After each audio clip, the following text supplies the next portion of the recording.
तुका म्हणे मज हे आस तुमचे एरवित धन ते मज मृत्युके समान यवंत प्रविश्य मम वाचमिमां प्रसुप्तां संजीवयति किल शक्तिधर स्वधाम्नां अन्याउच हस्तचरण श्रवणत्वगादिं प्राणानमो भगवते पुरुषाय तुभ्यं महायोगपीठे तटे भीमरथ्यां वरं पुण्डरीकाय धातुं मुनीन्द्रैः समागत्य तिष्ठन्तमानन्दकन्दं परब्रह्मलिङ्गं भजे पाण्डुरङ्गं पाण्डुरङ्गाकरु प्रथमं पाण्डुरङ्गाकरु प्रथमं पाण्डुरङ्गाकरु प्रथमं सरे चरण संताची दुसरे चरण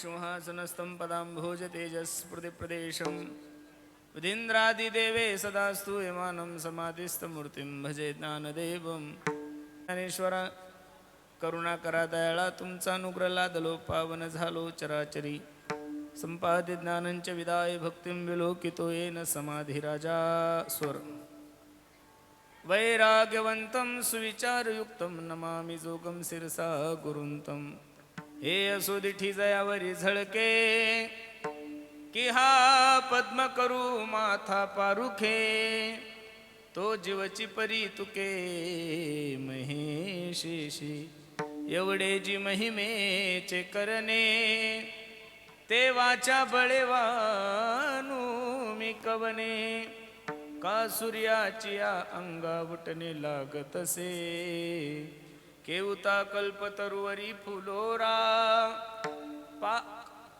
कायसे नि पाहुने रूप क्षीरसागरा कवने वासी कापुरा सुवासुदेवो चंदनाते कैसे निचरचावे अमृताते केवते राधावे गगनावरी उभवावे गडे केवो तैसे श्री गुरुचे महिमान अकळिता के असे साधन ते जाणून आम्ही यान मन निवांत केले माझी वाणी तुझे वर्णी गुण नाम ऐसे प्रेम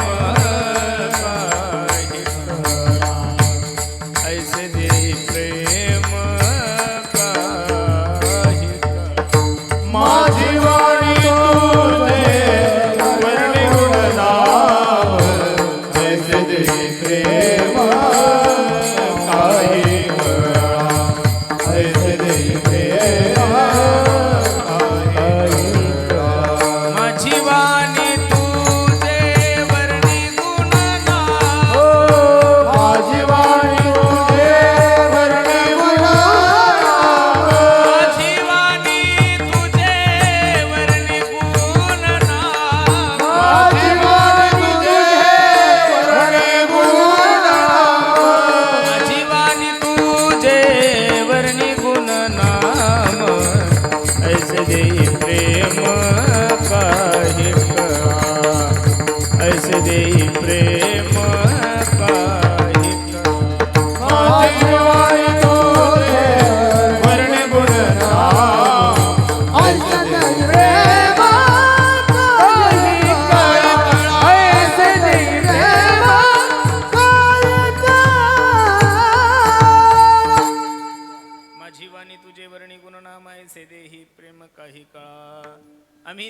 सुखी मना विठ्ठल विठ्ठल मुखी तुमचे रवित धन ते मज मृत्तिके समान. प्रस्तुत प्राप्त प्रसंगी प्राप्त वेळी चिंतन रूपी सेवेसाठी जो निवडलेला अभंग आहे. ज्ञानी यांचे राजे साधकांचे मायबाप कैवल्य साम्राज्य तेजोनिधी अखंड समाधी गण असणारे अलंकापूर्णवेशी ज्ञानेश्वरी तुकोबराय यांचा हा 4 चरणाचा अभंग असून या अभंगामध्ये माझे जगद्गुरु तुकोबराय आपल्या निरपेक्ष जीवनाचं दर्शन या अभंगातून तुम्हाला आणि मला घडवत आहेत. विठाल विठाल विठाल विठाल. अभंगावर काही चिंतन करण्यापूर्वी अभंगाचा प्रतिपाद्य विषय तुम्हा सर्व मायबापासमोर ठेवण्यापूर्वी थोडासा परिहार द्यायचा. तो असा भव्य दिव्य स्वरूपाचा हा एक दिवशी कीर्तन महोत्सव काय कारणानं आहे, काय निमित्तानं आहे. आपल्या सर्व मंडळीला ज्ञात जरी असलं तरी सांगण्यासाठी तुम्हाला खूप दुरून बोलवलंय. आपल्या विभागाचे लाडके आमदार असणारे आमचे कुणाल भैया पाटील यांच्या अभिष्ट चिंतन सोहळ्यानिमित्त त्यांच्या वाढदिवसानिमित्त हा भव्य दिव्य स्वरूपाचा कार्यक्रम आहे. आणि त्यानिमित्त तुम्हा सर्व मायबापाच्या दर्शनाचा योग माझ्या जीवनामध्ये प्राप्त झालाय. ह्या पोरांपाशी कोणीतरी बसा. अगदी गोड नियोजन तुम्ही सर्व ग्रामस्थ मंडळींनी केलंय. त्यामध्ये प्रामदर्शनाचा योग आला. आपल्या विभागाचे युवा नेते आमचे धर्मराज भैया यांच्या विनंतीला मान देऊन तुम्हा सर्व मायबापाच्या दर्शनाचा योग माझ्या जीवनामध्ये प्राप्त झालाय. अगदी थोड्या वेळामध्ये या अभंगाची भूमिका, या अभंगाची पार्श्वभूमी मला तुम्हा सर्व मंडळी समोर ठेवायची. विठाला विठाला विठाला. काशीनं लोक कीर्तन ठेवतात. निमित्त कशाचं काशीनं लोक कीर्तन ठेवतात ही संप्रदायासाठी खूप चांगली गोष्ट आहे महाराज. हल्ली संप्रदायावर खूप चांगले दिवस आहे. तुम्ही म्हणाल महाराज का चांगले दिवस आहे? जेवढे चांगले दिवस IT पार्कला नाहीये, जेवढे चांगले दिवस शेअर मार्केटला नाहीये, जेवढे चांगले दिवस पुढाऱ्यांना नाहीये, तेवढे चांगले दिवस संप्रदायावर आहे. माणसं मेले तरी कीर्तने आणि माणसं जन्मले तरी कीर्तने. वाढदिवसानिमित्त कीर्तने, तेरवी निमित्त अहो 90 वर्षांच्या म्हाताऱ्यांच्या अॅनिव्हर्सऱ्या सुद्धा केल्या महाराज मी. निमित्त कशाचं काय असे ना लोक कीर्तन ठेवतात ही संप्रदायासाठी खूप चांगली गोष्ट आहे. बसणारी मंडळी तुम्ही थोडं लक्ष द्या गाड्यानो. ही काही एखाद्या पुढाऱ्याची सभा नाही चालली, कोणी बडबड करायची. कीर्तन आहे आणि कीर्तनाची काही मर्यादा आहे. तुम्ही सर्व मंडळींनी जर लक्ष दिलं तर निश्चित कीर्तन चांगलं करण्याचा प्रयत्न करू. कारण एवढ्या पाण्या पावसाचा मी एवढ्या दुरून आलो म्हणजे तुम्हाला हसवण्यासाठी नाही आलो, तुमची करमणूक करण्यासाठी नाही आलो, तुमचं मनोरंजन होण्यासाठी मनोरंजन करण्यासाठी नाही आलो. निश्चित आपण असं कीर्तन करू की तुमच्याही पदरामध्ये पुण्य पडल आणि माझ्याही पदरामध्ये थोडं पुण्य पडल. विठाला विठाला विठाल विठाल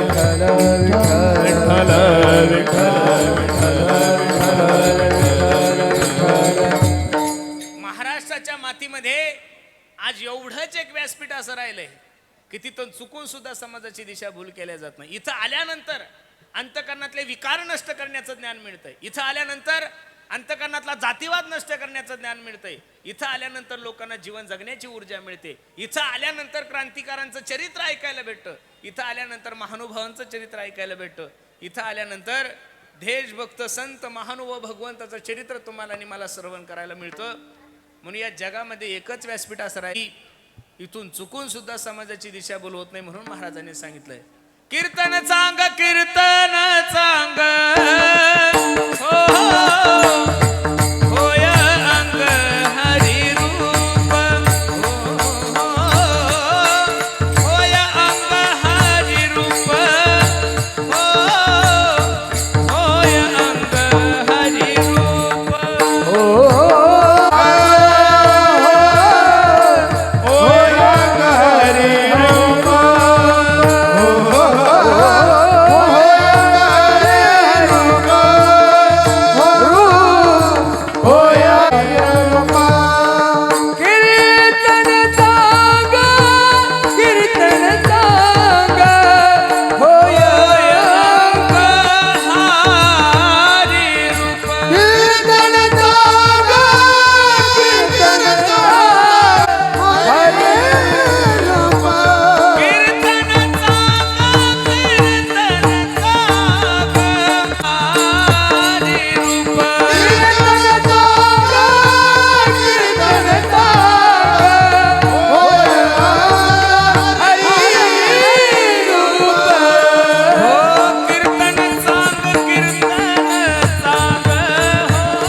तनाचा अंग होय अंग हरिरूप. मायबाप या समाजाला दिशा देण्याचं काम वारकरी संप्रदाय करतोय. मला थोडी शांतता ठेवण्यासाठी उपस्थिती मला द्यावी तेवढे धन्यवाद वाटतात. आमदार महोदय, म्हणजे मी आमदारच म्हणतोय तुम्हाला, म्हणजे माझी जरी असले तरी आमच्या दृष्टीनं तुम्ही आमदारच आहे, बरोबर आहे का नाही? कारण की माझी असून सुद्धा लोक तुमच्यावर एवढं प्रेम करतात, ही तुम्ही जीवनातली कमवलेली सगळ्यात मोठी सत्ता आहे, सगळ्यात मोठी संपत्ती आहे. माणूस कोणत्या पदावर आहे याला महत्व नाहीये, माणसाकडे प्रॉपर्टी किती यालाही महत्व नाहीये, माणसाकडे इस्टेट किती यालाही महत्व नाहीये. माणसावर लोक प्रेम किती करतात ही जगातली सगळ्यात मोठी संपत्ती महाराज. आणि ती संपत्ती तुमच्या वडिलापासून तुम्ही जपत आला आणि तीच संपत्ती, तेच लोक तुमच्यावर प्रेम करत आहेत. तुमच्यावर प्रेम करणारे आमच्या धर्मराज दादांनी अगदी गोड नियोजन केलंय. अगदी एक छोटा व्यक्ती आहे, काही असा लय मोठ्या पदावर असणारा व्यक्ती नाही, पण दरवर्षी इंदुरीकरांचंही कीर्तन ठेवलं. याही वर्षी म्हणे महाराज कीर्तन पाहिजेत. नियोजन एवढं सुंदर की कार्यक्रमात एवढा जीव ओतला की मतदारसंघातील लोकांना कीर्तन ऐकायला वाटायला यात नवल नाहीये, पंचक्रोशीतील लोकांना कीर्तन ऐका वाटायला यातही नवल नाहीये. आमच्या बागुल दादाने, आमच्या धर्मराज दादाने नियोजन एवढं सुंदर केलं की मेघराजाला सुद्धा आपला कार्यक्रम पाहायची इच्छा झाली, म्हणून पाऊस अगोदर येऊन गेला बरं. म्हणून अगदी गोड नियोजन तुम्ही सर्व मंडळी केलंय. आणि अगदी थोड्या वेळामध्ये अभंगाची भूमिका मला तुम्हा सर्व मंडळी समोर ठेवायची. अभंगामध्ये बडबड नका करू. अभंगामध्ये माझे जगद्गुरु तुकोबराय आपल्या निष्काम कर्माचं, आपल्या निरपेक्ष जीवनाचं दर्शन एका प्रसंगातून जगद्गुरु तुकोबराय तुम्हाला आणि मला दर्शवत आहेत. तुकोबराय सांगतात की आम्ही तेने सुखी म्हणा विठ्ठल विठ्ठल मुखी, तुमचे ए रवित धन ते मज मृत्युके समान. जगद्गुरु तुकोबरायच्या जीवनचरित्राचा जर अभ्यास केला तर गाथ्यामध्ये जगद्गुरु तुकोबरायचा एक अभंग सापडेल. याती शूद्र वैश्य केला व्यवसाय, आधी तो हा देव कुळ पूज्य, नये बोलो परी पाळिले वचन केली याचा प्रश्न तुम्ही संती, दुष्काळे आटीला द्रव्य नेला मान, श्री एका अन्नान्न करता मिली. माझ्या जगद्गुरु तुकोबरायचं जीवन खूप बिकट वासामध्ये. तुकोबरायचा संसाराचं वर्णन करत असताना तुकोबराय स्वतः एका ठिकाणी सांगतात, संसाराच्या तापे तापलो मी देवा, संसाराच्या तापे तापलो मी देवा, करिताय सेवा कुटुंबाची, करिताय सेवा. संसाराच्या तापलो मी देवा, संसाराच्या तापलो मी देवा, करिताय सेवा कुटुंबाची, करिताय सेवा. संसारामध्ये किती दुःख आहे. जगद्गुरु तुकोबरायचं जीवन चरित्र जर तुम्ही अभ्यासलं तर तुमच्या लक्षात येईल. तुकोबराय सांगतात की संसाराच्या तापे तापलो मी देवा, करिताया सेवा कुटुंबाची. मायबाप एका काळामध्ये जगद्गुरु तुकोबरायकडे गावची शावकिरकी होती. नुसते शावकार नव्हते, 350 एकर जमिनीचे मालक होते तुकोबराय. लोक सांगतात की या सरकारने कर्जमाफी केली, त्या सरकारने कर्जमाफी केली, पण संप्रदायाचा प्रचारक म्हणून मी तुम्हाला नारदाच्या गादीवर सांगतो, या महाराष्ट्रातली पहिली कर्जमाफी जर कोणी केली असेल तर माझ्या तुकोबरायने केलेली आहे. दुर्गा देवी नावाचा दुष्काळ पडल्यानंतर जगद्गुरु तुकोबरायकडे जेवढं धन होतं तेवढं लोकांना वाटून दिलं आणि लोकांना सांगितलं तुमच्याकडे आलं की आणून द्या. इथं जमिनी लिहून घेतली तरी लोक परत देत नाही आणि तोंडी पैसे परत कसे देतील. पण जगद्गुरु तुकोबरायचं दुर्भाग्य असं त्याच्याही पेक्षा मोठा दुष्काळ पडल्यामुळं लोकांची परिस्थिती अजूनच बिकट झाली. जगद्गुरु तुकोबरायने व्याजाने जे लोकांना पैसे वाटले होते त्या सगळ्या वह्या घेतल्या जगद्गुरु तुकोबरायने कुठं नेऊन टाकल्या, इंद्रायणी डोहामध्ये. किती जगद्गुरु तुकोबरायचं जीवन हलाखीचं होतं. अरे गावची पाटीलकी गेली यात नवल नाहीये. जगद्गुरु तुकोबरायला कोणी बाबा म्हणत नव्हतं, तुकोबरायला कोणी महाराज म्हणत नव्हतं, तुकोबरायला कोणी बुवा नव्हतं म्हणत. तुकोबरायला त्या काळामध्ये लोक तुकोबा शावकार म्हणायचे आणि शावकार भिकाऱ्याला म्हणत नाही. शावकार कोणाला म्हणतात, पैशावाल्याला. तुकोबा शावकार म्हणायचे. अरे एवढं जगद्गुरु तुकोबरायचं वैभव होतं, पण परिस्थिती अशी आली महाराज, दुष्काळे आटीला द्रव्य नेला मान, श्री एकान्न करता मेली. दुष्काळे आटीला द्रव्य नेला मान श्री एक अन्न करता मेली. मायबाप, संसारामध्ये धन गेल्यानंतर दुःख होत नाहीये, पण जगद्गुरु तुकोबरायचं नशीब एवढं खराब होतं. जगद्गुरु तुकोबरायच्या जीवनातलं धनही गेलं, हो जाऊ द्या, धन गेलं. जगद्गुरु तुकोबरायच्या जीवनातला मानही गेला. ज्या जगद्गुरु तुकोबरायला लोक तुकोबा सावकार म्हणायचे, त्या तुकोबरायच्या गावची परिस्थिती अशी झाली होती. कोपला पाटील गावीची ही लोक, कोपला पाटील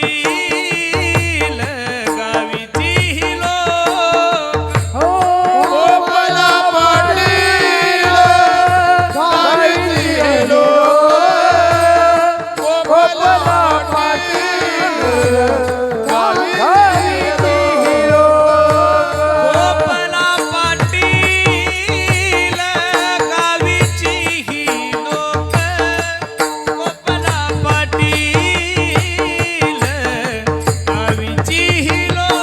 गोपाला पाटील गावीची हे लोक, गोपाला पाटील गावीची हे लोक. आता मज भीक कोण घाली, आता मज भीक कोण घाली,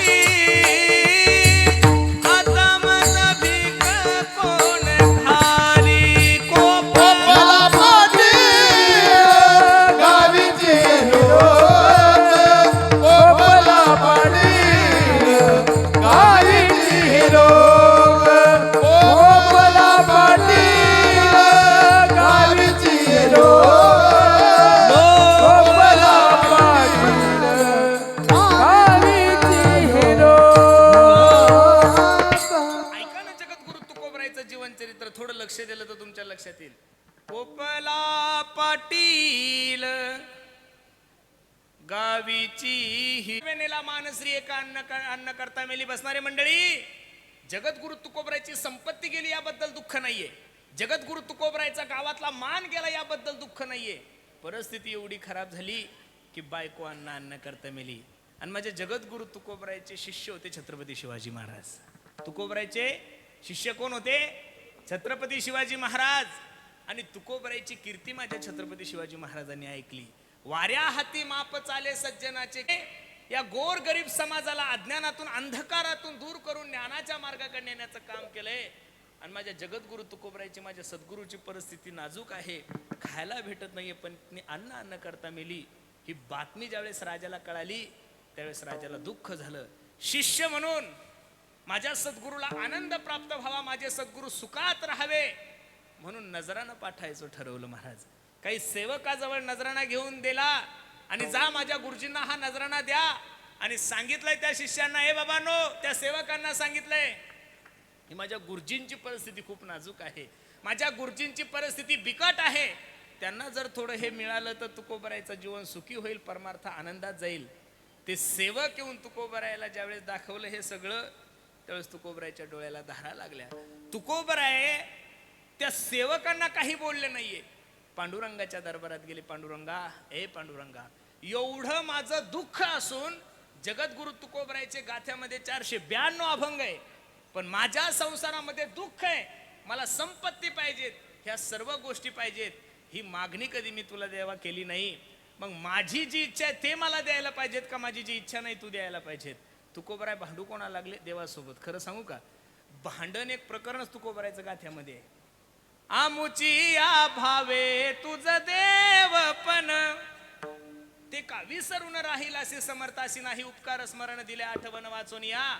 चळण वळण सेवकाच्या बळे निर्गुणाच्या मुळे सांभाळावे, तुका म्हणे आता आलो खांडावरी, आणि प्रेम देऊनी हरी बुझवावे. जगद्गुरु तुकोबरायांनी ज्या ज्या वेळेस पांडुरंगासोबत भांडण केलं त्या त्यावेळेस कशासाठी केलं महाराज? परमार्थाविषयीच केलं, प्रेमाविषयीच भांडण तुकोबरायांनी केलं. जनाबाईनं सुद्धा देवासोबत भांडण केलं नाही. हे विठ्या मूळ मायेच्या कारट्या, ही जनाबाईचं वर्णन आहे. धुंद झाला तुझा दरबार, हे कोणाचं वर्णन आहे? जनाबाईचं वर्णन. काय होतंय माहितीये का, परमार्थ करून भक्ती करून भगवंताचं चिंतन करून पदरामध्ये जर भगवंताची कृपा पडत नसेल, भगवंताची भेट होत नसेल, तर जीवनामध्ये हे दुःख ठरलेलंच आहे. म्हणून साधू संतांना जे पाहिजे ते वेगळं आहे. आणि ते सेवक नजराणा घेऊन आल्यानंतर त्या सेवकांना तुकोबराने सांगितलं, सोने रूपे आम्हा मृत्तिके समान, सोने रूपे आम्हा मृत्तिके समान. ओ सोने रूपे आम्हा मृत्तिके समान, सोने रूपे आम्हा मृत्तिके समान. ओ सोने रूपे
मृत्तिके समान माणिक पाषाण खडे जैसे. ओहो ओ ऐका ना, तुमचं जे सोनं आहे, शांत पाहिजे ना, तुमचं जे सोनं आहे, तुमचे जे माणिक आहे, तुमचे जे मोती आहे, ते आम्हाला पाषाण समान नाहीये, दगडा समान नाहीये, ते आम्हाला माती समान आहे. कशा समान आहे? माती समान आहे. अरे ज्यांचं जीवनच भगवंत रूप झालं त्यांना बाकीच्या गोष्टीशी काय करायचे? विषय तो त्यांचा झाला नारायण, नावडे जनधन माता पिता. नामदेवरायच्या जीवनातला एक छोटासा प्रसंग मला आठवला. परिसा भागवत नावाचे एक भागवत होते, भक्त होते भगवंताचे. त्यांच्या इकडे परीस होता. या परिसाचा स्वभाव असा होता की तो परिसाने जर लोखंडाला स्पर्श केला तर लोखंडाचं काय होत होतं? सोनं होत होतं. एक वेळेस परिसा भागवतांची पत्नी नामदेवरायांच्या पत्नीला भेटण्यासाठी गेली. नामदेवरायांची पत्नी त्यांच्या जीवनातलं दुःख सांगायला लागली. आता मैत्रीने शेजारीने अंतकरण द्रवलंतीने सांगितलं, बाई माझे मालक बाहेरगावी गेलेले, मी तुला आमच्या घरातला परीस आणून देते, दिवसभर तुला त्याचं जेवढं सोनं करता येईल तेवढं सोनं करून घेईन, सायंकाळच्या टायमाला माझा परीस मला काय कर, परत कर. आता सोनं महिला मंडळीला किती आवडतं हे पुरुषांना कळणार. सोनं आणि महिला मंडळीला किती आवडतं हे पुरुषांना कळणार नाही. ज्या दिवशी आपण बयाऊ त्या दिवशीच कळेल. तसं कळणार. आपल्या तिकडे एखादी गाय पळायला लागली, म्हैस पळायला लागली की तिच्या गळ्यात आपण लोड न देतो. काय देतो? लोड न. कळतं ना तुम्हाला? तुमच्या आयराणी भाषेत त्याला काय म्हणतात? लोडनच म्हणतात. बरोबर आहे का नाही? तसं एखाद्या माय माऊलीला उभं करा आणि तिला सांगा, मावशी हे 100 किलो सोन्याचं लोड नाही, मान मोडल पण नाही, बाई नाही म्हणणार नाही, एवढं सोनं महिलाला आवडतं महाराज. बरोबर आहे का नाही? आता ते परिसा भागवतांच्या पत्नीने जो परीस दिला, अख्ख्या घरात जेवढं लोखंड होते तेवढं सोनं करून घेतलं. मग काय बाबा, परिसा भागवतांची पत्नीने तो परीस दिल्यानंतर सगळं घर सोन्याचं केलं. सुंदर असा 25-25 हजाराचा शालू वगैरे सगळं पाहिलं. नामदेवराय सायंकाळच्या टायमाला आले. चमचम महंगीत सगळं घर दिसलं, सगळं हा ऐशोआराम दिसल्यानंतर नामदेवरायांना कळालं काहीतरी आपण चुकीच्या घरी गेलो, कारण की आपल्या घरात पत्र नाहीये. आपल्या घरातून डोळे उघडले की सूर्याचं दर्शन होतं. हे आपलं घर आहे आणि हे घर चुकून पण दुसऱ्या घरी निघाल्यानंतर पत्नीने आवाज दिला, मालक अहो हे आपलंच घर आहे. हे सगळं पाहिल्यानंतर नामदेवरायांना दुःख झालं. हे सगळं कसं झालं? काही नाही, माझी मैत्रीण आहे परिसा भागवतांची बायको, तिच्याकडे परीस आहे तो परीस तिनं त्याला मी सगळं घर सोन्याचं केलं. नामदेवरायन म्हणजे कुठे आहे तो परीस? नामदेवरायने तो परीस घेतला आणि चंद्रभागेत फेकून दिला. तो परीस नामदेवरायने घेतला आणि चंद्रभागेत फेकून दिला. परिसा भागवताची पत्नी आली, ए तुझं बरं होण्यासाठी मी परीस दिला, तो परीस कुठे? रडायला लागली, माझ्या नवऱ्याने तो चंद्रभागेत फेकून दिलाय. आता माझा नवरा काय बोलेल, मला कसं करू, काय करू? तितक्यात परिसा भागवत आले आणि नामदेवरायला सांगितलं, नामदेवराया माझ्या पत्नीने तुमचं चांगलं करण्यासाठी परीस दिला आणि तो परीस तुम्ही घेतला आणि चंद्रभागेत फेकून दिला. नामदेवरायांनी परिसा भागवतांचा हात धरला. लक्ष देऊन ऐका. नामदेवरायांनी परिसा भागवताचा हात धरला आणि चंद्रभागेत गेले. चंद्रभागेतली वाळू अशी हातात धरली, गोटे उचलले आणि सांगितले, परिसा भागवतजी कोणता परीस आहे तुमचा, याच्यातला एक उचला. मला एवढंच सांगायचं, परिसाचा स्पर्श लोखंडाला झाला तर लोखंडाचं सोनं होतं. हा परिसाचा स्वभाव आहे. पण नामदेवरायचं जीवनचरित्र एवढं चांगलं आहे, नामदेवरायची एवढी ताकद आहे की नामदेवरायचे हात दगडाला लागल्यानंतर दगड सुद्धा काय होतात? परीस होतात. महाराज अशा साधू संतांच्या जीवनामध्ये काय कशाशी घेणं देणं हो? त्यांच्या जीवनामध्ये भगवंत हाच एक विषय आहे. त्या सेवकांना, त्या छत्रपती शिवाजी महाराजांच्या सेवकांना ते सांगू लागले, तुमच्या राजांनी हे पाठवलं ठीक आहे, पण याची आम्हाला काहीच घेणं देणं नाही. तुमच्या राजाला जाऊन सांगा, तुम्हाला जर असं वाटतंय आम्ही खुश राहावं, तुमच्या राजाला जर असं वाटतंय आम्ही सुखी राहावं, तर तुम्ही काय करा? अभंगाचं पहिलं चरण, हो आम्ही तेने सुखी,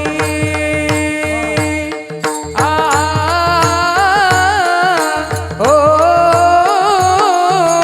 आम्ही तेने सुखी, हो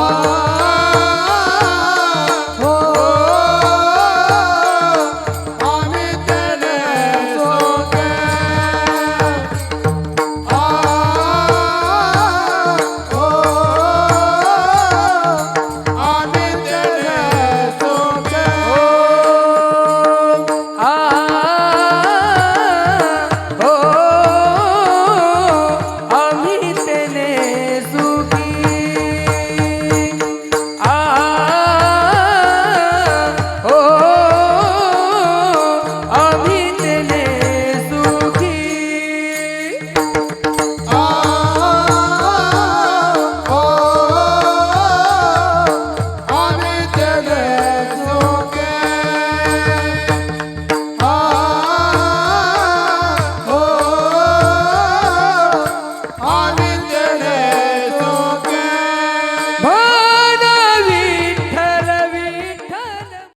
श्रेष्ठ नाहीये, दाता मतदान करणारा सुद्धा श्रेष्ठ नाहीये.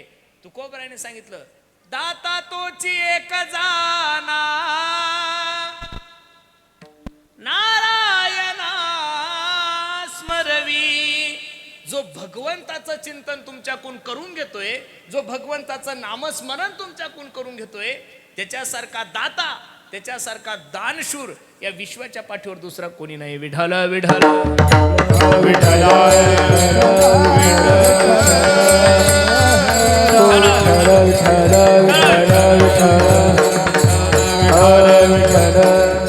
जगद्गुरु तुकोबराय त्या सेवकांना सांगत असताना सांगतात, बाबांनो तुमच्या राजांना आमचा निरोप द्या. काय माझ्या जगद्गुरु तुकोबरायचं जीवन असेल? अरे ज्या जगद्गुरु तुकोबरायच्या घरी भगवान परमात्मा आल्यानंतर बसायला बाज नव्हती. पाहुणे घरासी, मोल किंमत आम्हाला तुमच्या जीवनातल्या धनाची आहे. मग महाराज तुमचं समाधान कशात आहे, तुमचा आनंद कशामध्ये आहे, हे ज्या वेळेस त्या सेवकांनी विचारलं, तुकोबराय सांगतात, तुमच्या राजांना आम्ही बरं भाव वाटतंय ना, आम्ही सुखी भाव वाटतंय ना, तर तुमच्या राजाला काय सांगा. अभंगाचं तिसरं चरण, कंठी मेरा मातुळाचे, कंठी मेरा कंठी मेरा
कंठी मिरवा तुळशी, काय करा, गळ्यामध्ये पवित्र तुळशीची माळ घाला आणि व्रत करा एकादशी. छत्रपती शिवाजी महाराजासारख्या राजाला सुद्धा माझ्या तुकोबरायांनी जो उपदेश केलाय तो हाच केलेला आहे. मला बसणाऱ्या मंडळी एवढंच सांगायचंय की छत्रपती शिवाजी महाराजासारखा राजा या पृथ्वी तलावर काय महाराज, या विश्वामध्ये माझ्या राजासारखा राजा परत जन्माला येणार नाहीये. आपण महाराष्ट्रीयन लोकांचं आपलं दुर्भाग्य आहे. या महाराष्ट्रीयन लोकांना सगळ्यात मोठी एक कीड लागलेली, कीड की त्यांनी प्रत्येक संत, प्रत्येक क्रांतिकारी, प्रत्येक मनुष्य जातीपुरता मर्यादित ठेवलाय महाराज. कशापुरता मर्यादित ठेवलाय? जातीपुरता मर्यादित ठेवला. अरे अहिल्याबाई होळकरांसारखी माता या विश्वाच्या पाठीवर परत जन्माला येईल का महाराज? येऊच शकत नाही. रणरागिणी होती महाराज. मला असं वाटतंय की आता जसं प्रभू रामचंद्राच्या मंदिराचा जीर्णोद्धार लोकार्पण सोहळा देशाचे लाडके पंतप्रधान यांच्या हस्ते झाला, मला वाटतं या भारतातले जेवढे काही भोलेनाथाचे मंदिर आहे, जेवढे काही भगवान शंकराचे मंदिर आहे, त्या सर्व मंदिराचा जीर्णोद्धार जर कोणा केला असेल तर त्या वाघिणीने केलेला आहे महाराज. अहिल्याबाई होळकरांनी केलेला आहे. मला एवढंच सांगायचं तुम्हाला, छत्रपती शिवाजी महाराजाला आपण फक्त महाराष्ट्रापुरतं मर्यादित ठेवलं, पण हात जोडून विनंती करील गड्यांनो, माझ्या छत्रपती सारखा राजा महाराष्ट्रात सोडून द्या, भारतात सोडून द्या, या विश्वामध्ये परत माझ्या राजासारखा राजा या महाराष्ट्रात जन्माला येणार नाहीये. मला तर वाईट वाटतं. आजकालच्या पुढाऱ्यांना तर जाण्या येण्यासाठी विमान आहे, लय इमर्जन्सी असेल तर हेलिकॉप्टर आहे, त्याच्याही पेक्षा 50-50, 1-1, 2-2, 4-4 कोटीच्या गाड्या आहे महाराज. माझ्या छत्रपतीच्या काळामध्ये ना विमान होते, ना गाड्या होत्या, ना घोड्या होत्या. घोड्यावर प्रवास केलाय माझ्या राजाने. किती कशावर प्रवास केलाय?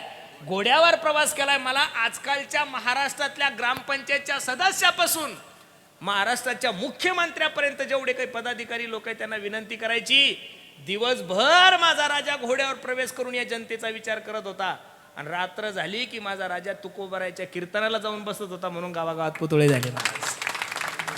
आज सुद्धा छत्रपती शिवाजी महाराज की जय म्हणल्यानंतर कॉलर टाईट होती तुमची आणि माझी, छाती फुगती तुमची आणि माझी.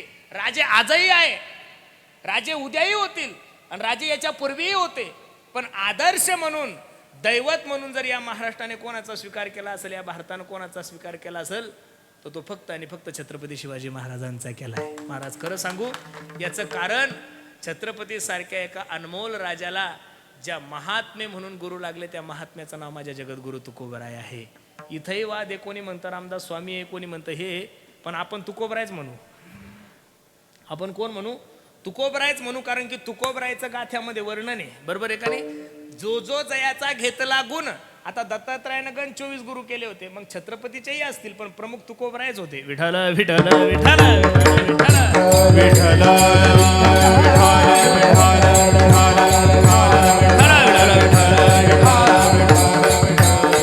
त्या सेवकापाशी तुकोबरायने सांगितलं, ओ तुमच्या राजांना असं वाटतंय ना मी आनंदी राहावं, तर मग कंठी मिरवा तुळशी, गळ्यामध्ये पवित्र तुळशीची माळ घाला. काय घाला?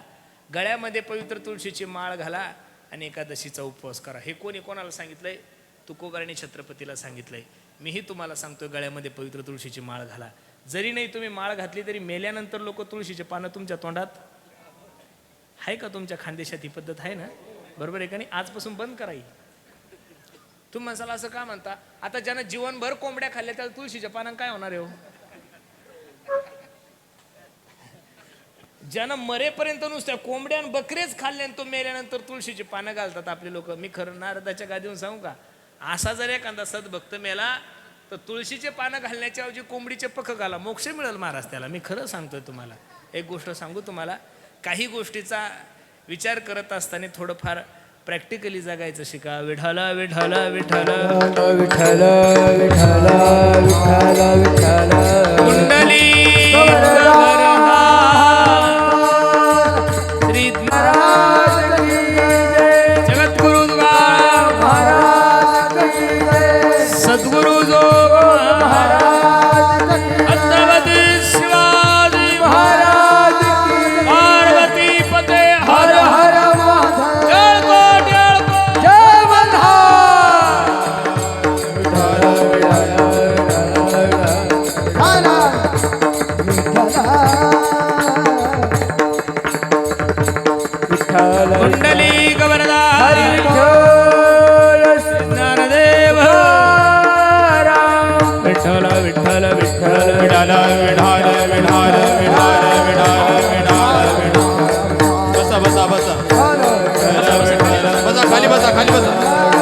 विठ्ठल कार्यक्रम आपला सार्थक झाला म्हणलाय, बरोबर आहे का नाही? बाबाजी आले म्हणजे कार्यक्रम संत येती घरा आणि तोची दिवाळी दसरा. आता बाबांची माझी ओळख आहे. बाबा ज्यावेळेस 14 वर्षाची बाबाची तपश्चर्या चालू होती त्यावेळेस बाबा किती 15 वर्षाची. त्यावेळेस बाबा भुयारात असताना मी एकदा बाबा तुमच्या दर्शनाला आलो होतो मनमाड तालुक्यामध्ये. तर नंतर एकदा कीर्तनालाही होते तुम्ही माझ्या. खूप अख्खं जीवन ज्यांनी आपलं तपश्चर्येमध्ये घातलंय अशा महात्म्याचं दर्शन झालं. आपण भाग्यवान मंडळी आहोत. भाग्योदयन बहुजन्म समर्जितेन सतसंग मंच लभते पुरुषो यदावय अज्ञान हेतुकृत मोहम्मदांधकार नाशम विदाय हि तदोदयते विवेकहा. काहीतरी पूर्वजन्मीचं पुण्य असल्याशिवाय साधू संतांची जीवनामध्ये कृपा होत. तुका मने होता ठेवा तो या भावा सापडला संत दरुशनी हा लाभ पद्मनाभ जोडीला हो संत दरुशनी हा लाभ. जगद्गुरु तुकोबराय सांगतात राजांना, राजे तुम्हाला असं वाटतंय ना आम्ही सुखी आहोत, मग कंठी मिरवा तुळशी व्रत करा एकादशी. शास्त्रामध्ये भागवतामध्ये तुकोबरायच्या गाथ्यामध्ये 2 उपवास सांगितलेले आहे महाराज. एक पहिली एकादशी सांगितली, दुसरा सोमवार सांगितलेला आहे. आता लोक कोणताही उपवास धरायला लागले महाराज. लोकांची धारणाच राहिली नाही महाराज चांगली. लोकांना वाटतं हे केलं की बरं होईल, ते केलं की बरं होईल, ह्या देवाकडे गेलं की बरं होईल, त्या देवाकडे गेलं की बरं होईल. अजिबात नाही महाराज. एक सांगू, आपली धारणा एवढी चुकीची होऊन गेली, वार बदलला की देव बदलतात हो लोक. सध्या महाराष्ट्रामध्ये भारतामध्ये सगळ्यात चांगले दिवस जर कोणत्या देवावर असेल तर भगवान भोलेनाथावर आहे. तुम्ही म्हणसाल का म्हणता? तो बिचारा प्रदीप मिश्रा ज्या दिवसापासून शिवमहापुराण करायला लागला तेव्हापासून बिचाऱ्या माय मावल्या 1 लोटा जल. 3 ऋतूमध्ये भगवंताला गरम पाणी, सर्दी झाली त्या बिचाऱ्याला पण पाणी काही बंद व्हायचं काम नाहीये, बरोबर आहे का नाही? माया हो, भगवंताला पाणी सकाळी 4 वाजता घेऊन जाता चांगली गोष्ट आहे. अरे थडग्याच्या दर्शनाला जाण्यापेक्षा माझ्या भोलेनाथाच्या दर्शनाला जाता हिंदू धर्मासाठी चांगली गोष्ट आहे. पण माया हो, भगवान शंकराला सकाळी 4 वाजता पाणी घेऊन जाता, पण तुमचा घरचा महादेव 11 वाजे लोक बिना आंघोळीचा आहे. आणि शास्त्र असं सांगताय, स्वामी काज गुरु भक्ती पितृवचन सेवापती हीच विष्णूची महापूजन अनुभव नाही. बर, सोमवार गेला की लगे मंगळवार आलीच परत देवी, बरोबर आहे. मंगळवार गेला की परत लगे बुधवार, एक गाव आम्ही विठोबाचे नाम अनिकाचे काम नाही. आता बुधवार जात नाही तर लगे गुरुवार स्वामी समर्था माझे आई. प्रत्येक तालुक्यावाईज केंद्र झालंय महाराज ते, प्रत्येक गावावाईज केंद्र झालंय. मजला ठाव द्यावा पायी. बरं, गुरुवारचे रात्रीचे 11:15 वाजले की परत आली देवी महाराज. आता 2 दिवसात नवरात्र सुरू होतंय. आमदार साहेब हसू वाटतंय मला बाबाजी पण कीर्तनासाठी. बाबा लोकांनी काय समजलं देवाला मला तर काही कळलं नाही महाराज. जे 12 महिने धाब्यावर राहतं, लक्ष देऊन ऐका बरं, जे 12 महिने धाब्यावर फिरतं ते 9 दिवस बिना चपलीचं फिरतं. काय फायदा आहे? ज्यानं धुळ्यातला एक धाबा सोडला नाही ते 9 दिवस बिना चपलीचं काय फिरतं, पाणीच पित नाही, भगरच खातं. मी माफी मागून बोलू का? मीडिया आहे माझ्या समोर. तू भोंगळा जरी फिरला तरी देवीची कृपा होणार नाही तुझ्यावर. याचं कारण तुम्हाला असं वाटतं माझ्या आदिशक्तीची कृपा तुमच्यावर हवी. लिहून ठेवा एक वाक्य माझं हृदयावर. अरे इथं बसणारे सगळे तरुण, इथं बसणारे सगळे माझे मंडळी, ज्या दिवशी महाराष्ट्रातली प्रत्येक मायमाऊली तुम्हाला आणि मला तुमच्या आणि माझ्या बहिणीसारखी दिसल त्या दिवसापासून महाराष्ट्रात नवरात्र करायची गरज पडणार नाही. एकीकडे नवरात्र उत्सव एवढ्या थाटामाटात चालू आहे, दुसरीकडे 9-9, 10-10, 5-5, 4-4 वर्षाच्या मुलीवर अत्याचार होतात. कशी जगदंबा माता तुमच्यावर कृपा करेल? अजिबात नाही. नवरात्र उत्सव होता एवढा अवघड झालं महाराज. तुमच्या खानदेशामध्ये सुरत परिसरामध्ये ह्या दांडिया हा प्रकार निघाला ना, हा सगळ्यात चुकीचा प्रकार आहे महाराज. दांडिया प्रकार, ह्या दांडियामध्ये ह्या 9 दिवसात कमीत कमी 100 ने 500 ने 1000 पोरी त्या नवरात्रात 9 दिवसात पळून जातात. माझी विनंती आहे, भगवंताचे उत्सव साजरे करत असताना, भगवंताचे सण साजरे करत असताना काहीतरी परंपरा ठेवा रे गड्यांनो. तुमच्या सोबत राहणारा मुस्लिम समाज कधीच त्यांनी त्याच्या मस्जिदवर पिक्चरचं हिंदी गाणं लावलं नाही. ते फक्त नमाजच लावतील. त्यांनी आतापर्यंत कधी मस्जिदवर हिंदी गाणं लावलं नाही. तुमच्या सोबत राहणारा बौद्ध समाज कधीच त्यांच्या बौद्ध विहारावर हिंदी गाणं लागत नाही. तुमच्या सोबत राहणारा ख्रिश्चन समाज त्यांच्या ख्रिश्चन चर्चवर कधीच हिंदी गाणं लागत नाही. तुमच्यासोबत राहणारा जैन समाज कधी त्यांच्या जैन मंदिरावर हिंदी गाणं तुम्ही ऐकलं नाहीये. अरे मग मुस्लिम धर्माचे लोक मस्जिदवर हिंदी गाणं लावत नाही, ख्रिश्चन धर्माचे लोक चर्चवर हिंदी गाणं लावत नाही, बौद्ध धर्माचे लोक बौद्ध विहारावर हिंदी गाणं लावत नाही, जैन धर्माचे लोक जैन मंदिरावर हिंदी गाणं लावत नाही. तर माझ्या जगदंबा मातेसमोर तुम्हाला गाणे लावण्याचा अधिकार दिला कोणी महाराज? त्या पुणे जिल्ह्यात तर एवढा अवघड आहे महाराज. एक दिवस गौतमी पाटील, दुसऱ्या दिवशी पुरुषोत्तम पाटील आणि तिसऱ्या दिवशी सायली पाटील. आता ह्या दोन बायामध्ये एक पुरुषोत्तम काय करणार आहे हो महाराज? खरं सांगा तुम्ही. मी किती जरी कीर्तन केलं, किती जरी दारू सोडा म्हणलं आणि किती जरी माळा घाला म्हणलं, तर काय बोंब पडणार आहे माझी? अवघड झालं महाराज. अरे मी तमाशाच्या विरोधातला महाराज नाहीये. ती मुलगी नाचन करणारी आहे, तिच्याकडे कला आहे. पण इथं बसणाऱ्या सगळ्या हिंदू बांधवांना माझी विनंती आहे, जगदंबा मातेसमोर जर तुम्ही तमाशातल्या बया नाचवत असाल तर माझ्या आदिशक्तीची शपथ घेऊन सांगतो, तुमच्या कमीत कमी इकडच्या 28 आणि तिकडच्या 28 सगळे कुळ तुमच्या नरकात गेल्याशिवाय राहणार नाही महाराज. धर्माच्या ठिकाणी चुकीचे काम करू नका. कीर्तन नाही ठेवलं तरी चालेल. मी या मताचा महाराज नाही की तुम्ही नवरात्रासमोर कीर्तन ठेवावे, पण जगदंबा मातेसमोर चुकीचे कार्यक्रम ठेवू नका. अरे ज्या कार्यक्रमातून माझ्या आई बहिणींना उपदेश होईल, ज्या कार्यक्रमातून माझ्या तरुणांना उपदेश होईल, ज्या कार्यक्रमातून माझ्या तरुण मुलींना उपदेश होईल, गोरगरिबाच्या मुलांना उपदेश होईल, असेच कार्यक्रम ठेवा. ज्या कार्यक्रमातून समाजाला चुकीचा संदेश जाईल असे कोणतेही कार्यक्रम नका ठेवू. मला एक छोटासा प्रश्न तुम्हाला करायचा आहे गावकऱ्यांना. आता कीर्तन संपलं, एखादा माणूस मला पुरुषोत्तम महाराज चला ना आमच्या घरी चहा घ्यायला. मी चहा घ्यायला तुमच्या घरी निघालो आणि चप्पल घालून तुमच्या बैठकीत गेलो, तुम्ही काय विचार करसाल हो? तुम्ही एवढाच विचार करसाल, या महाराजाला कीर्तन करण्याचं नॉलेज आहे पण वागण्याची अक्कल का? मला जर तुमच्या घरात यायचं असेल तर चप्पल कुठं काढावं लागते? माया हो, बोला माया हो, तुमची संख्या जास्त आहे. तुमच्यामुळं जरी महाराष्ट्र सरकार अडचणीत असेल तरी तुम्ही लाडक्या आहेच ना त्यांच्या. आमदार साहेब बरोबर आहे ना? यांच्यामुळं किती कॉन्ट्रॅक्टर लोकांनी पाशा घेतल्या. मगाशी ते लाडक्या बहिणीची गाडी फिरत होती, म्हणलं याच्यात आता अर्ध्या घालणारच आहे तुम्ही. बरोबर आहे का नाही? अहो फुकट घेण्याची काही पद्धत आहे ना महाराज. 25-25 अकरावाल्या बाया कुठं 2000 घ्याव का? किती हलकटपणा झाला महाराज. असं नाही केलं पाहिजेत महाराज. सरकारची कोणतीच योजना चुकीची नाहीये. मी नारदाच्या गादीवरून सांगतो, सरकारची कोणतीच योजना चुकीची नाहीये, पण सरकारची कोणतीच योजना चांगल्या माणसाला भेटत नाही, रिकाम्याच लोकांना भेटते महाराज. ज्यांना गरज नाही त्यांना योजना आहे. ज्यांच्याकडे 25 एकर जमीन त्यांच्याकडे पिवळं कार्ड. अरे काय किती हलकटपणा आहे. ज्याच्याकडे 50 एकर जमीन त्याच्याकडे दारिद्र्य रेषेचं कार्ड असतं का कुठं? ज्याच्याकडे 50 एकर जमीन तो उज्ज्वल गॅसचे 300 रुपये घेतो, त्याला गॅस फुकट.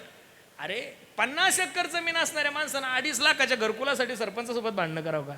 एवढं हलकट. हे म्हणून तर म्हणतात ना, उद्धवा अजब तुझे सरकार, लहरी राजा प्रजा आंधळी, लहरी राजा प्रजा आंधळी, अधांतरी दरबार, उद्धवा अजब तुझे सरकार. एक देश होता, एक राज्य होतं. त्या राज्यामध्ये सगळेच लोक नकटे होते महाराज. काय होते? कोणालाच नाक नव्हतं. आणि त्या गावामध्ये फक्त एकालाच नाक होतं, तो एवढा वजनात चालायचा महाराज. आणि त्या ज्याच्याकडे नाक होतं त्याला नकटे म्हणायचे, नाकावाला आला रे, नाकावाला आला रे, नाकावाला आला रे. ते कुठं गेलं तरी लोक त्याला चिडवायचे, नाकावाला आला रे, नाकावाला आला रे. शेवटी आमदार साहेब त्यांनी काय करून घेतलं माहितीये का? या नकट्याच्या नादी लागून त्यानं बी त्याचं नाक कापून घेतलं. उद्धवा समजने वाले को इशारा काफी होता है. काय सांगणार आहे मी आता? चला विठ्ठल विठ्ठल विठ्ठल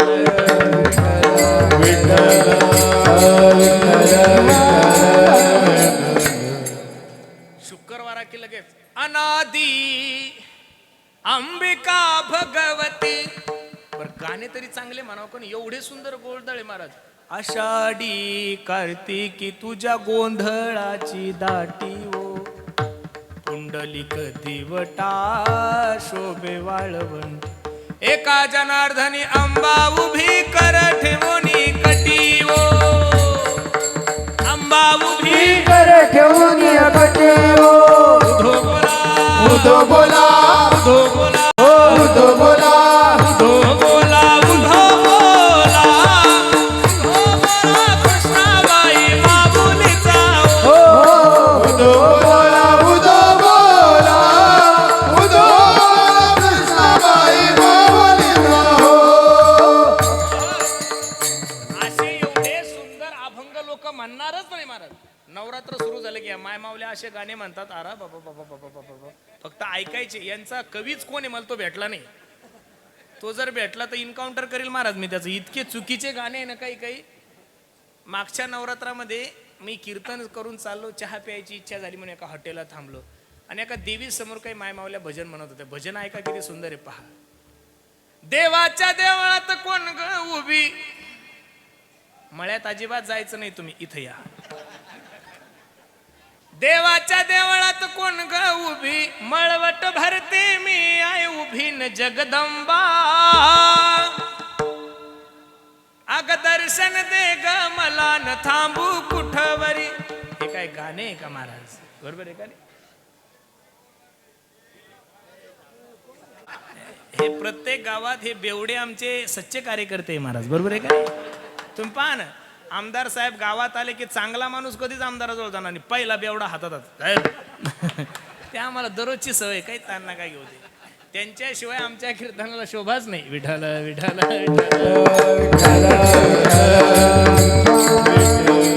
शुक्रवार आला की देवी, शनिवारी लगे सकाळी 4 वाजता जय हनुमान ज्ञान गुण सागर निघाला लगे हनुमंताकडे. इथून भद्रा मारुतीला जातो हा. आणि शुक्रवारी अंडे खायला असतात. तुम्ही देवाला जेवढं सोपं समजता तेवढं देव सोपा नाहीये महाराज. माझी विनंती गड्यानो, परमार्थ करत असताना परमार्थ श्रद्धेनं करा. शनिवारचे 11:15 वाजले की लगे सकाळी याचं काठीनं गोंगड घेऊ द्या किर. अहो वाग्या सोहवाग्या प्रेम नगरावारी, हे सावध होनी भजनी लागा. देव करा कैवारी, मल्हारीची वारी माझ्या मल्हारीची वारी, मल्हारीची वारी माझ्या मल्हारीची वारी, मल्हारीची वारी माझ्या मल्हारीची वारी. हो मल्हारीची वारी माझ्या मल्हारीची वारी, मल्हारीची वारी माझ्या मल्हारीची वारी, मल्हारीची वारी माझ्या मल्हारीची वारी, मल्हारीची वारी माझ्या मल्हारीची. हो मल्हारीची वारी माझ्या मल्हारीची वारी. एवढे देव बदलू नका. एक देव ठेवा, एक संत ठेवा, एक उपवास ठेवा. शास्त्राने एकादशी धरायची सांगितली. याच्यामध्ये भागवतामध्ये अंबरीश राजाचं चरित्र आहे. सोमवार धरावा याच्यासाठी गाथ्यामध्ये तुकोबरायचं प्रमाण आहे. गुरुवार धरावा, बुधवार धरावा, शनिवार धरावा. 4092 अभंगामध्ये एकही अभंग नाहीये. 6 शास्त्र, 4 वेद, 18 पुराणे, एकही श्लोक तुम्हाला सापडणार नाहीये. म्हणून शास्त्राने सांगितले ना, कंठी मिरवा तुळशी, व्रत करा एकादशी, म्हणवा हरीचे दास, तुका मने मज हे आस. विठोबा रखुमाय टाळी टाळी टाळी.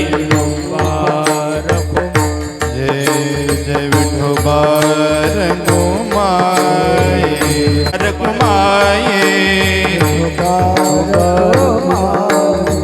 जय जय जय जय जय विठोबा रघुमाये.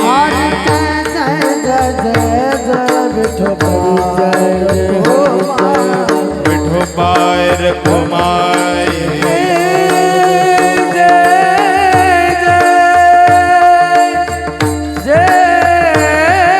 जय विठोबा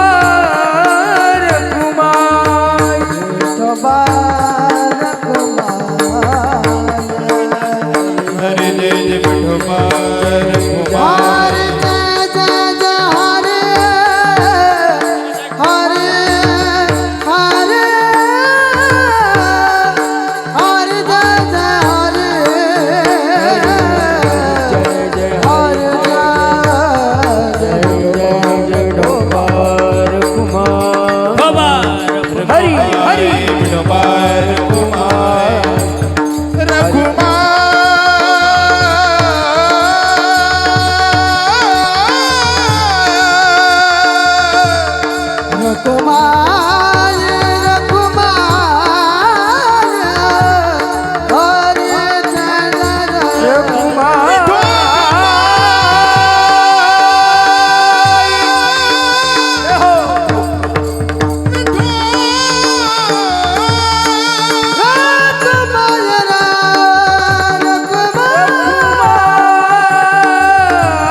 हरी ज्ञानेश्वर माऊली ज्ञानराज माऊली तुकाराम. मुखे तुमचे रवित धन ते मज मृतिके समान कंठी मिरवा तुळसी व्रत करा एकादशी म्हणवा हरीचे दास तुका मने मज हे आस.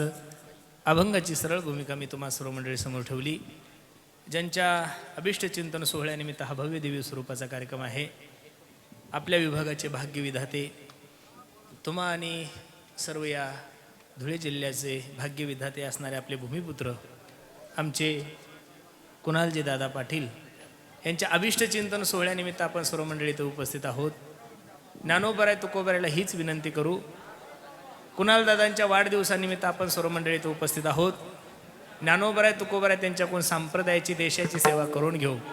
आणि मी माझ्या पांडुरंगाला विनंती करतो. आमच्या धर्मराज दादा बागुल यांनी खूप सुंदर नियोजन केलं. अगदी एकदम साधारण कुटुंबामध्ये जन्माला आले आमचे धर्मराज दादा, पण एवढं गोड नियोजन केलं. नजर लागावं एवढा सुंदर कार्यक्रम आहे. आपण स्वामीजींच्या वतीने पांडुरंग परमात्मा ज्ञानोबराय तुकोबरायच्या वतीने भगवंताला विनंती करू की आमच्या कुणाल भैयाचा 100वा वाढदिवस सुद्धा या ठिकाणी साजरा होतो. पुढं ऐका, 100व्या वाढदिवसाला कीर्तन सुद्धा माझं हो, स्वामीजी सुद्धा हजर राहो. बरोबर आहे का नाही? म्हणून अगदी त्यांच्याकडून देशाची धर्माची सेवा हो अशी ज्ञानोबराय तुकोबरायच्या चरणी प्रार्थना करतो. अगदी गोड नियोजन तुम्ही सर्व मंडळी केलंय. देशाविषयी धर्माविषयी स्वाभिमान बाळगा. प्रत्येकाने एकत्रित राहा. अंतकरणातले विकार नष्ट करा. मी या जातीचा आहे, मी त्या जातीचा आहे, मी या धर्माचा आहे, मी त्या धर्माचा सोडून द्या. प्रत्येकाच्या मुखामधून एकच शब्द निघला पाहिजेत, मी हिंदू आहे आणि हिंदुस्तान माझा देश आहे. पहेलगामचा हल्ला झाला, बसणारे मंडळी, आतंकवाद्यांनी आपल्या देशवासियांना मारलं. त्यावेळेस मारत असताना तो मराठा आहे म्हणून गोळ्या नाही घातल्या, तो धनगर आहे म्हणून गोळ्या नाही घातला, तो वंजारी, तो देशमुख आहे, तो पाटील आहे म्हणून गोळ्या नाही घातल्या, तो हिंदू आहे म्हणून गोळ्या घातल्या. प्रत्येकानं आपल्या जातीचा स्वाभिमान बाळगलाच पाहिजेत.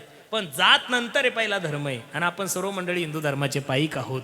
आपण जर सर्वच एकत्रित राहिलो, अरे पहिल्या वर्गात गेल्यानंतर आपल्या सरांनी आपल्याला ABCD नाही शिकवली गड्यांनो. आपल्या सरांनी आपल्याला 1 2 3 4 नाही शिकवलं. आपल्या सरांनी आपल्याला क ख ग वगैरे नाही शिकवलं. पहिलं तुमच्या आणि माझ्या सरांनी हात पुढं करायला लावलं आणि सांगितलं, मन India is my country, all Indians are my brothers and sister, I love my country, Bharat माझा देश आहे, सारे भारतीय माझे बांधव आहे. देशातले जेवढे काही मंडळी आहेत ते तुमच्या आणि माझे बांधव आहेत. ही भूमिका ज्यावेळेस तुमच्या आणि माझी होईल त्यावेळेस निश्चित आपण चांगल्या दिशेने प्रवास करू अशी मला खात्री आहे. म्हणून अगदी गोड नियोजन आपल्या सर्व मंडळींनी केलंय. म्हणून इथं बसणाऱ्या सगळ्या तरुणांना माझी विनंती, पोरांनो ऐका, या भारताला पाकिस्तानपासून भीती नाहीये, या भारताला बांगलादेशपासून भीती नाही, नक्षलवाद्यापासून भीती नाही, भारताला आतंकवाद्यापासून भीती नाहीये. बरेचसे लोक 2-4 दिवसापासून मला भेटले की म्हणतात, महाराज जसं नेपाळला झालं तसं आपल्या भारतात होईल, जसं नेपाळला झालं तसं आपल्या भारतात होईल. पण मी एक संप्रदायाचा सेवक म्हणून सांगतो, आपल्या देशात काही जरी झालं तरी नेपाळ सारखं होणार नाही. कारण की भारत ही संताची भूमी आहे, पुढाऱ्यांची भूमी नाहीये. भारत ही देवभूमी आहे. भारतामध्ये रामायण घडलेलं आहे, भारतामध्ये प्रभू रामचंद्र आहे, भारतामध्ये ज्ञानोबराय तुकोबराय आहे, भारतामध्ये स्वामीजी सारखे महात्मा तपस्वी आहे. त्याच्यामुळं अरे आपण लोक महासत्तेच्या दिशेनं चाललो आणि तुम्ही नेपाळ सारखं आपल्या देशात होईल ही मनस्थिती करणं म्हणजे तुमच्या आणि माझ्या देशाचा अपमान आहे. आपल्या देशामध्ये हे कधीच होणार नाही. याचं कारण आपल्या देशामध्ये अहिंसा परमो धर्मो हे आपलं ब्रीद वाक्य आहे. सकळांस येते आहे अधिकार हे आपण म्हणतोय. यातायाती धर्म नाही विष्णुदासा हे आपण म्हणतोय. भूत दया गायी पशुचे पालन तान्हिल्या जीवन वना माझी हे शिक्षण आपल्याला साधू संत मंडळींनी दिलेलं आहे. म्हणून पोरांना माझी विनंती, जीवनामध्ये व्यसन नका करू. मुस्लिम समाज तुमच्या सोबत राहतो, ते दिवसातून 4 वेळेस नॉनव्हेज खात असतील, बडबड नका करू. पण त्यांची पिण्याची टक्केवारी जर पाहिली तर देशामध्ये 2% सुद्धा मुस्लिम धर्मात लोक पिणारे सापडत नाही. आपली जर पिण्याची टक्केवारी तपासली ना तर आपण 85च्या पुढे गेलोय. आपल्या लग्नामध्ये फक्त वरमाय नवरी पियेल नसती, नाही तर वरबाप बी पियेले, नवरदेवाचा मामा बी पियेले, नवरीचा मामा सुद्धा पियेले. म्हणून सर्वांना माझी विनंती, व्यसन करू नका. आणि सर्वात महत्वाची गोष्ट, प्रत्येकानं आई वडिलांची सेवा करा. आई माझी दिला तिने जीवनाला आकार, नभीची चांदणी तू ग चंदराची कोर शीतल तुझी छाय मला हवी जीवनभर तुझ्या शीतल छायेमध्ये उभ आयुष्य जगेन आई देवापासी मी ग आई तुलाच ग मागेन आई माझी मायेचा सागर दिला तिने जीवनाला आकार म्हणून पुन्हा एकदा सर्वांच्या चरणी मी माझा माता ठेवतो. अगदी गोड नियोजन आमच्या धर्मराज भाई यांनी केलंय. नजर लागाव एवढा गोड कार्यक्रम आपण सर्वांनी श्रवण केलाय. पाऊस मी येईपर्यंत पाऊस होता, आल्यानंतर पावसाला म्हणलं बाबा एवढ्या लांबून प्रवास करून आलो, आमच्या धर्मराज दादांनी एवढा जीव ओतलाय आणि तू जर आणला तर तुला पाप लागल म्हणून पावसानं सुद्धा माझं ऐकलं. बरं तसं सरकार आपला असल्यामुळं माझं वजन बरं आहे तसं, बरोबर आहे का नाही? म्हणजे सरकारच धोत्रावाल्या यायचं आहे आणि धोत्रावाल्यामुळंच आलं, बरोबर आहे का नाही? तुमचा आणि माझा अगोदर जर पर्यायचे असता तर आपलंही शीट तसं आलंच असतं, बरोबर आहे का नाही? खूप सुंदर तुमची कीर्ती ऐकून आहे. प्रथमच भेट आमच्या कुणाल भैयांची झाली. भैयासुद्धा 2 मिनटं आपल्याला मार्गदर्शन करणार आहेत. माझी सर्वांना विनंती आहे, त्यांच्यासाठीच आपण आलेलो आहोत. जास्त वेळ घेणार नाही आहे. महाराज बोलल्यानंतर कोणी बोलायचं नसतं, हा दंडक आहे. राजापेक्षा महाराज कसा असतो? मोठा असतो. पण ज्यांच्या अभिष्ट चिंतन सोहळ्यानिमित्त आपण आहोत, आभार प्रदर्शन तर ज्यांचा वाढदिवस आहे त्यांनीच केलं पाहिजेत. म्हणून भैयासुद्धा 2 मिनटात आपलं मनोगत व्यक्त करणार आहे. जाता जाता तुम्हाला सर्वांना एक छोटीशी विनंती करायची. आम्ही ज्या परिसरामध्ये राहतो त्या परिसरामध्ये एक छोटीशी गोशाळा सांभाळतोय. तुम्ही माणसाला काही पैसे वगैरे मागता का? महाराज अजिबात तसलं काही मनात पाप नका आणू. पण त्या गाईची सेवा करण्यासाठी एक छोटासा उपक्रम आम्ही हाती घेतला आहे. सुंदर असं त्या गाईच्या याच्यामधून वारकरी अगरबत्ती तयार करतो. समोरच गेटवर क्रीटा गाडी उभी आहे. प्रत्येकानं घरी जाताना एक अगरबत्तीचा पुडा घेऊन जा. त्याच्यातून जो पैसा येईल तो गोमातेच्या चाऱ्यासाठी आणि पाण्यासाठी जाईल. याची शाश्वती मी नारदाच्या गादीहून देतो. ज्यांच्यामुळे मला तुमच्या दर्शनाचा योग आला असा असणारा आपल्या भागाचं वैभव, महाराष्ट्रामध्ये ज्याच्या माईकचा आवाज सगळ्या महाराष्ट्रात दुमदुमलाय. आपल्या परिसरातला जरी असला तरी महाराष्ट्रात मोठा सप्ताह असला की तिथं पहिलं चॉईस नाव म्हणून नंदूचंच घेतलं जातं महाराज, बरोबर आहे का नाही? नंदू दादामुळे तुमच्या सर्वांच्या दर्शनाचा योग माझ्या जीवनामध्ये प्राप्त झाला. दादालाही द्यावे तेवढे धन्यवाद.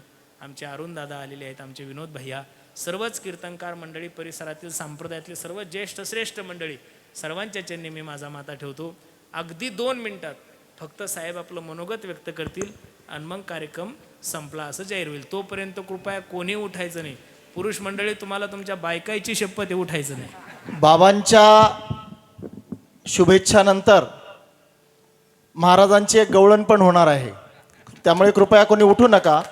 आपल्या सर्वांचे लाडके पाणीदार आमदार, ज्यांनी कधीच आपल्या सर्वांच्या जनमानसाच्या जीवावर आणि आपल्या सर्वांच्या आशीर्वादाने कुठल्याही लाटेची, कुठल्याही जय पराजयाची भीती, तमा कधीच बाळगली नाही आणि अत्यंत खंबीरपणे आपल्या सर्वांच्या विकास पर्वात साक्षीदार झाले, आपल्या विकास पर्वाचे शिल्पकार ठरलेत आणि जलक्रांती करून संपूर्ण महाराष्ट्रामध्ये ज्यांचा लौकिक आहे असे पाणीदार माजी आमदार आणि महाराष्ट्र राज्य पणन महासंघाचे चेअरमन आदरणीय बाबासाहेब कुणालजी पाटील यांच्या वाढदिवसाच्या निमित्ताने आपल्या गावातील श्री धर्मराज भाऊ बागुल आणि त्यांचे सर्व सहकारी यांनी सर्वांनी हा अत्यंत सुंदर कीर्तनाचा या ठिकाणी प्रयोजन केलेलं आहे.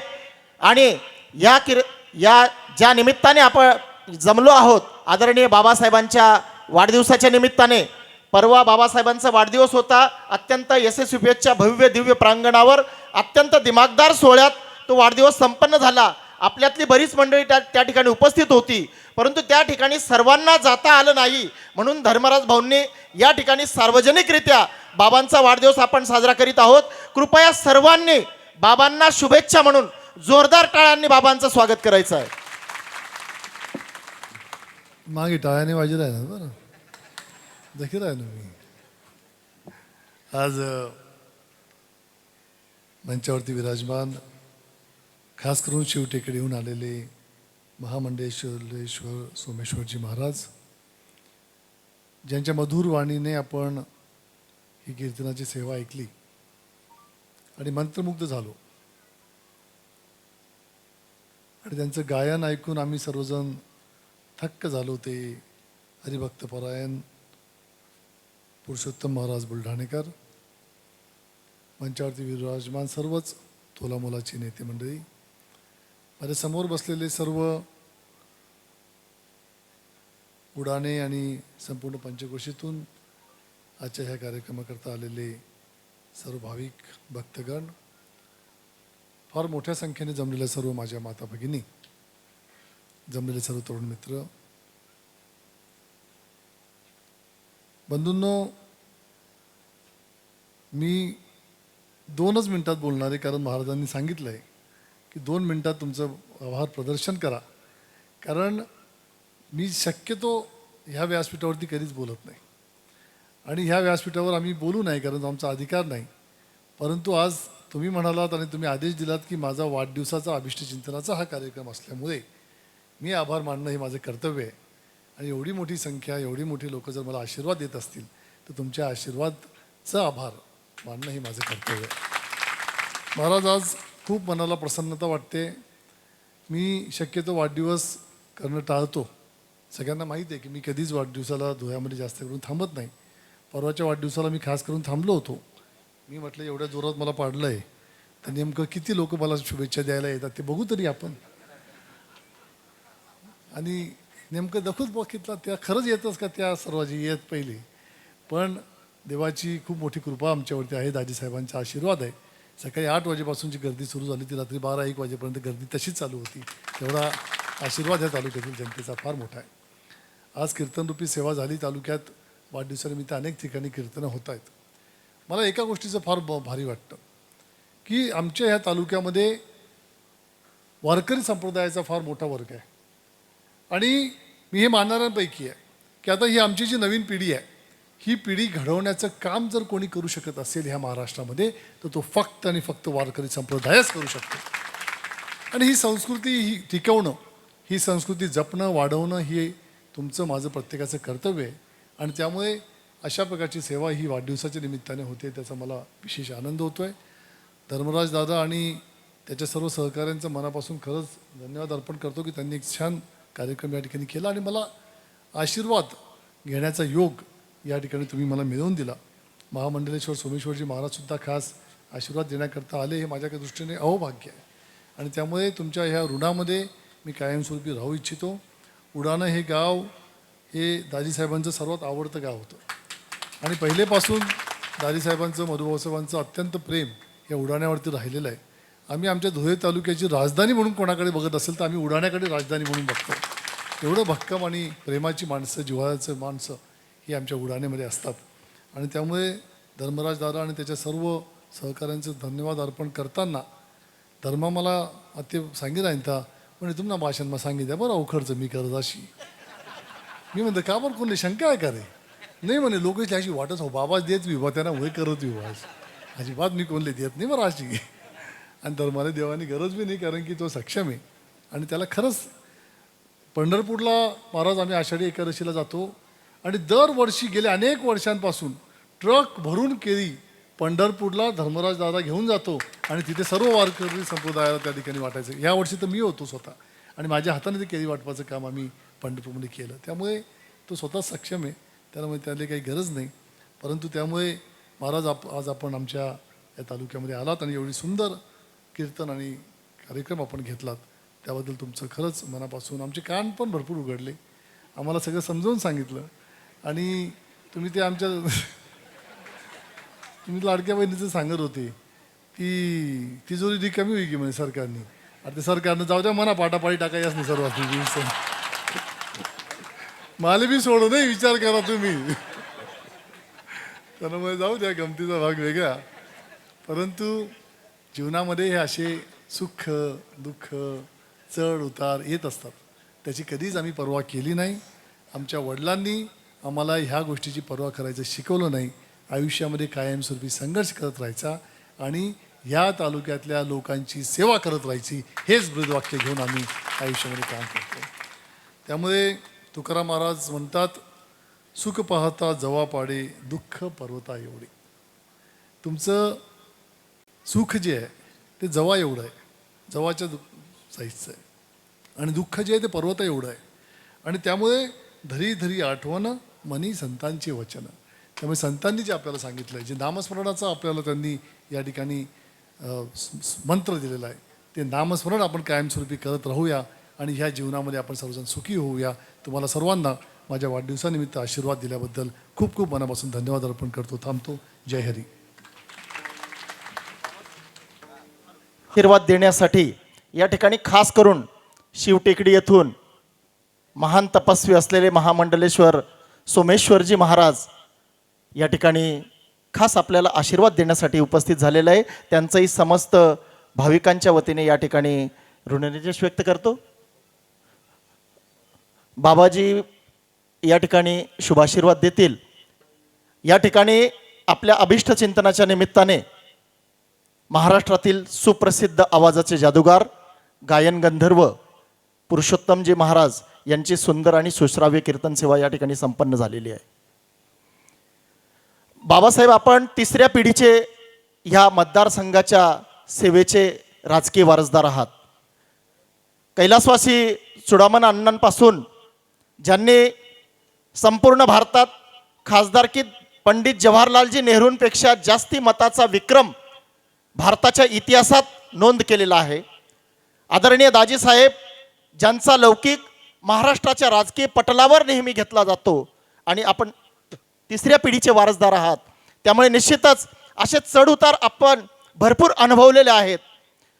सुख दुःख आणि जय पराजय या सर्वावर छातीवर पाय देऊन उभे राहून सक्षमपणे तुम्ही मतदारांची सेवा करण्यासाठी सक्षम आहात. यात आम्हा सर्व मतदारांना निश्चितच विश्वास आहे आणि तो विश्वास येत्या काही काळात सार्थ ठरणार आहे. यानंतर आदरणीय सोमेश्वरजी महाराज बाबासाहेबांना शुभाशीर्वाद देत आहेत.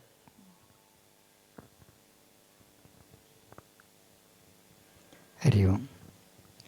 गुरुर्ब्रह्मा गुरुर्विष्णू गुरुर्देवो महेश्वरः गुरुर्साक्षात् परब्रह्म तस्मै श्री गुरवे नमः.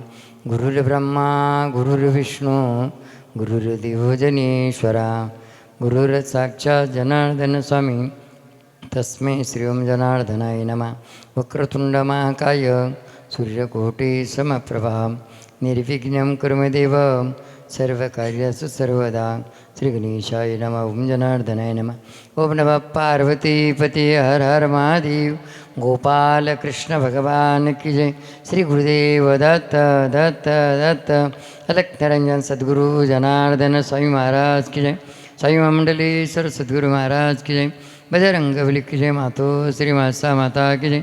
सोमेश्वर भगवान की जय. गोमाती की जय. मृत्युंजयेश्वर भगवान की जय. शलवृषेश्वर भगवान की जय. सारंगेश्वर भगवान की जय. रामनाथेश्वर भगवान की जय. हरि ओम. हर हर महादेव. बाबांच्या अभिष्टचिंतन सोहळ्यानिमित्ताने आपण या ठिकाणी उपस्थित आहात आणि योगायोगाने मात्र अशा पद्धतीनं कसूर साहेब मात्र मधुर वाणीतून कीर्तन केलं ते पुरुषोत्तम महाराज यांच्या भेटीसाठी मात्र आम्ही खूप आतुर झालो होतो. जागोजागी मात्र आम्ही प्रयत्न करत होतो का प्रत्यक्ष भेट केव्हा होईल म्हणून. एक वेळेस मात्र आपल्याली मनमाटला भेट झाली ते ना. तर योगायोग असतो कुठल्याही म्हणजे कुठल्याही गोष्टीला योगायोगच यावा लागतो असतो. म्हणजे आशीर्वाद हा मात्र कशा पद्धतीने असतो, शुभेच्छा आणि आशीर्वाद. तर त्यांच्या कारकिर्दीमध्ये त्यांनी जेवढं मात्र काही कार्य केलं आहे. तर अशाच पद्धतीने कधी कधी ना अशी निवडणुका आले की मग आमच्याकडं आशीर्वाद मागायला येत असतं. तर आमचाच हात असा धरून आणि त्यांच्या डोक्यावर उठून घेतात, म्हणतं बाबा आशीर्वाद द्या. आता बळजबरी आशीर्वाद असा हात डोक्यावर ठेवून घेणं याला आशीर्वाद म्हणत नाही. आम्ही त्यांना एकच वाक्य सांगतो का तुमच्या हातून मात्र जोपर्यंत सत्ता आहे, सत्ता नसताना सत्ता असताना तुम्ही असं कार्य करा का 10,000 नाही काही लाख लोकांचं लक्ष मात्र तुमच्या कार्याकडे लागेल ना. त्या टायमाला ते कार्य कोणी केलं हे सगळ्यांच्या लक्षात येईल ना, त्याला अंत्य आशीर्वाद. म्हणून मात्र ह्या ठिकाणी आपल्या बाबांच्या म्हणजे अभिष्ट चिंतन सोहळ्याच्या निमित्ताने मात्र त्या ठिकाणी आशीर्वाद म्हणून मात्र आले. तर बाबांनी त्यांच्या कारकिर्दीमध्ये काय पेरणी केली, काय केलं आहे आपल्यासाठी, आणि त्यामध्ये त्यांनी जे 2 शब्द मात्र असे सांगितले ना, दुःख आणि सुख हे दुःख कधी येतं असतं, कधी सुख येतं दुःखाच्या पाठीमागं. जसं आपण सहजरित्या म्हणून जातो, बाळ रडलं तेवढं असतं, नाचलं तेवढं रडतं, ही गोष्ट सहज आहे. म्हणून मात्र दुःख आनंद पचवण्याची क्षमता पण आपल्यामध्ये पाहिजे आणि दुःख पचवण्याची क्षमता पण पाहिजे. यश आल्यानंतर ना ती यश मात्र सांभाळण्याची क्षमता आपल्यामध्ये पाहिजे आणि अपयश आल्यानंतर ती अपयश सांभाळण्याची क्षमता पण आपल्यामध्ये पाहिजे. त्यालाच म्हणते बाबा, त्याला म्हणते बाबा, ही क्षमता मात्र त्यांच्यामध्ये आहे.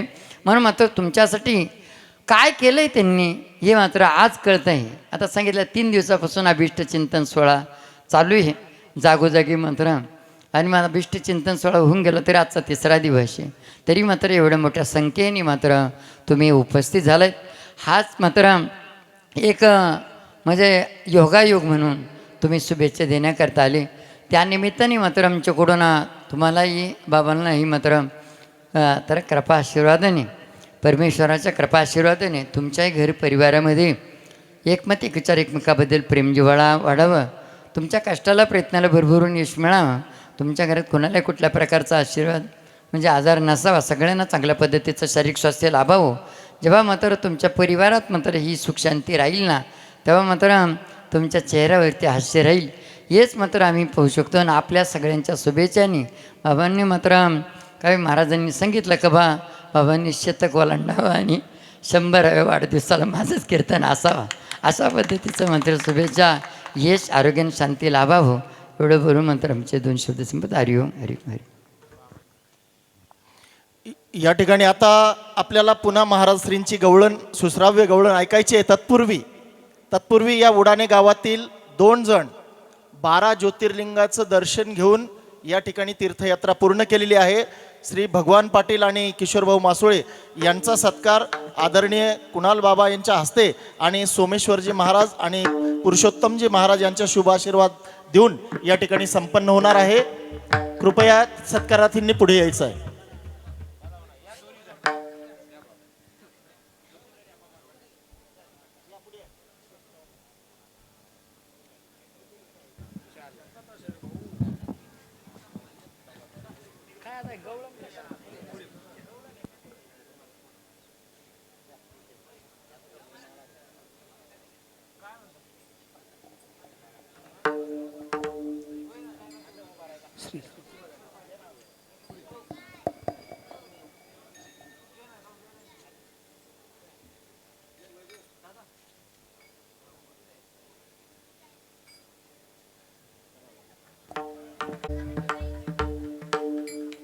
पाहिला पाहिला नंदाचा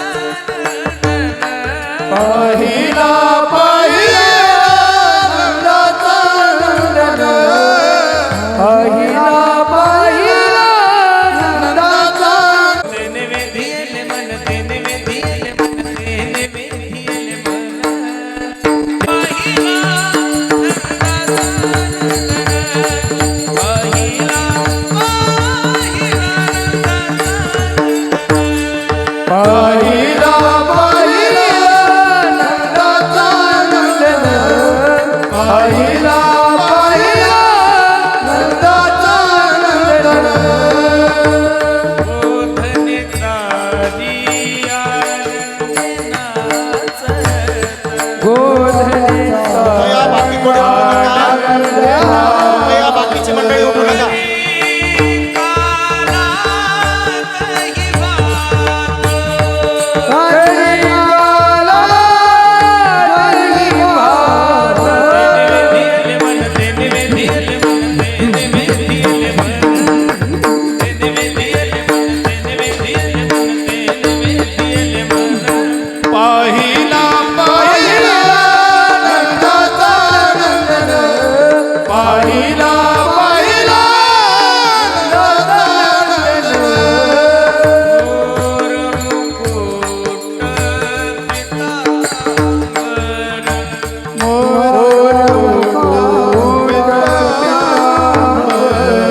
रे वेडे वाकोडे उतरे क्षमा परात नाही विचारिला अधिकार म्या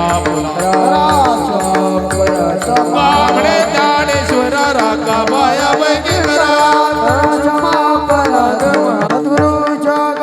धन्यवाद धन्यवाद.